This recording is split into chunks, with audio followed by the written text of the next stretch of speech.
विदेश जो फंडिंग गुड़िक आसूची कौ संस्था को आसूची केते टंका आसूची केमिति खर्च होउची तार प्रोजेक्ट रिपोर्ट सब जिनस एई एफसीआई माध्यम रे ही जना पड़े किंतु दीर्घ वर्षर कांग्रेस सरकार यही विदेशी फंडिंग माध्यम रे आम देश रे मिशनरी एजेंट मानन को लगे कि देश रे गोटे वोट बैंक तैयारी करे। समस्त प्रेस लो नमस्कार। वर्तमान दिन मानक मध्य आपण माने देखि पारुथिबे सोशल मीडिया रे की प्रकार ख्रिस्टियन मानक विरोध करा जाउछ एंड आउ जने व्यक्ति को वीडियो रे देखि पारिले जे कि डायरेक्ट आमर पूर्वतन मुख्यमंत्री सम्मानीय नवीन पट्टनायक से पुणी कुआडे ख्रिस्टियन मानक धर्म परिवर्तन करने विदेश फंडिंग आनी बड़ बैंक तैयारी करते जदि डायरेक्ट कहवा से ख्रिस्टियन मान को सपोर्ट करुले ख्रिस्टियन मान सहित हो से विदेश टंका फंडिंग गुड़ाक आनी से कौन करुले आम ओडिशा रे धर्म परिवर्तन कराऊ।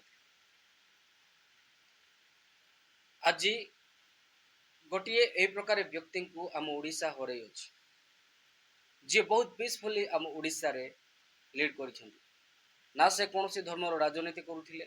ना से गरीब निरीह मान अत्याचार करुले ना से का घरे बुलडोजर चलाऊ से जन एजुकेट व्यक्ति अट जड़े पिला जन को जानिकी ना न जानिकी वीडियो बनाऊँ मुझे जानी पाऊँ एंड अगेन से ख्रिस्टियन मान विरुद्ध में गुड़ाई वीडियो जो पाइले से ख्रिस्टियन मान को आणिकी वीडियो बनाऊँ जबरदस्त। आम आम ओडिशा रे देखा पाऊँ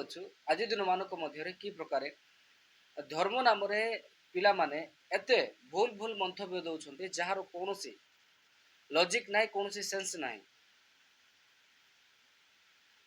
आज सारा पृथ्वी रे लोक माने ख्रिस्टियन अच्छे सारा पृथ्वी रे 195 देश रु 120 देश ख्रिस्टियन देश 120 ख्रिस्टियन देश जदि हुए तेबे से समस्त जगह कौन फंडिंग द्वारा ख्रिस्टियन माने प्रचार करती। वास्तव विषय है लोक माने निजर सृष्टिकर्ता को जानती ना किए मत सृष्टि कला जदि जड़े व्यक्ति यह विषय को जानी पारिबो ना से समय से निजर सृष्टिकर्ता को जितेबाला से जानिबो से निजर सृष्टिकर्ता विषय रे न कहीकि रही पारिबो केमी। आपण थरे भावंतु कहीं जदि आपण को लाइफ रे आसुची आउ तापरे आपण को लाइफ रे आपण जहाँ भाभी नथिबे ता आपण को पाई करिवो तबे आपण से व्यक्ति को विषय रे कहिबे कि ना ना चुप रहिबे निहाती आपण कोठी ना कोठी खुशी रो आनंद सहित ताहां विषय कहे जी आपण को लाइफ रे एक बहुत बड़ काम कर एंड सेम एक्जाक्टली प्रभु जीशु मध्य प्रत्येक जीवन रे जो माने ताहां जानी जीवन रे कार्य कर जेते बेले आमे माने अंधकार दुनिया रे आमे माने अशांत रे जीवन काटुथिलु जो समय रे आम मानको मुखरे कौन सी उत्तम शब्द नथिला खराब भाषा रे कथबार्ता करे बड़ लोक मान को असम्मान करिबा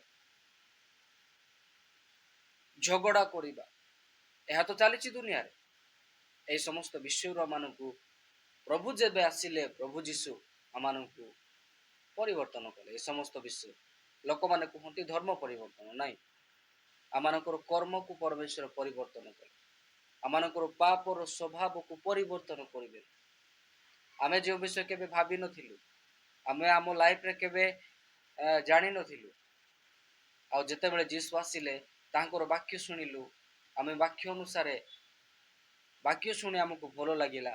आ आमर जीवन को प्रभु बदल देले ए क्रिश्चियन जीवन आ जदि परमेश्वर एते बड़ चेंजेस आम लाइफ रे आनंती मो प्रभु जीशु को जानिला परे मते प्रभु प्रत्येक खराब कार्य अलग कले आउ मु चाहिबिनी कि आम समाज आम गाँव लोक मैंने भलरे रुहतु मो पड़ी शांति रुहतु मु चाहिबिनी कि निश्चय चाहिए ताहले मु कौन से मानक जाइकी जीशु को विषय कहबिनी कि कह एक्जाक्ट यह जड़े चाहिए କରିପାରିବ ନାହିଁ। ଯେତେବେଳେ ଜଣଙ୍କ ହୃଦୟରେ କାର୍ଯ୍ୟ ହୁଏ ସେ ହିଁ ଅନୁଭବ କରେ ଏବଂ ସେ ହିଁ ଯାଇକି ଲୋକମାନଙ୍କୁ କୁହେ। ଆଜି ଏକଟା ସାରା ପୃଥିବୀର ଲୋକମାନେ ଏମିତି ହିଁ ପ୍ରଭୁ ଯୀଶୁ ଖ୍ରୀଷ୍ଟଙ୍କୁ ଜାଣୁଛନ୍ତି ଆଉ ସେ ଯେ ସତ୍ୟ ପରମେଶ୍ୱର ଏହା ସାରା ପୃଥିବୀର ଲୋକ ଜାଣିବେ। ବାଇବଲ କୁହେ ସ୍ୱର୍ଗ ମର୍ତ୍ତ୍ୟ ଏବଂ ପାତାଳ ଥିବା ପ୍ରତ୍ୟେକ ଆଣ୍ଠୁ ପାତିବେ ଯୀଶୁ ପ୍ରଭୁ ବୋଲି ସ୍ୱୀକାର କରିବେ। ଭିଡ଼ିଓକୁ ବହୁତ ମାତ୍ରାରେ ସେୟାର କରନ୍ତୁ ଆଉ ଆପଣମାନେ କ'ଣ କହିବେ କମେଣ୍ଟ କରନ୍ତୁ। ପୁଣି ଦେଖାଇବା ନେକ୍ସଟ ଭିଡ଼ିଓରେ। ସେ ପର୍ଯ୍ୟନ୍ତ ଆପଣ ସମସ୍ତଙ୍କୁ ପ୍ରେଜ୍ ଦ ଲର୍ଡ।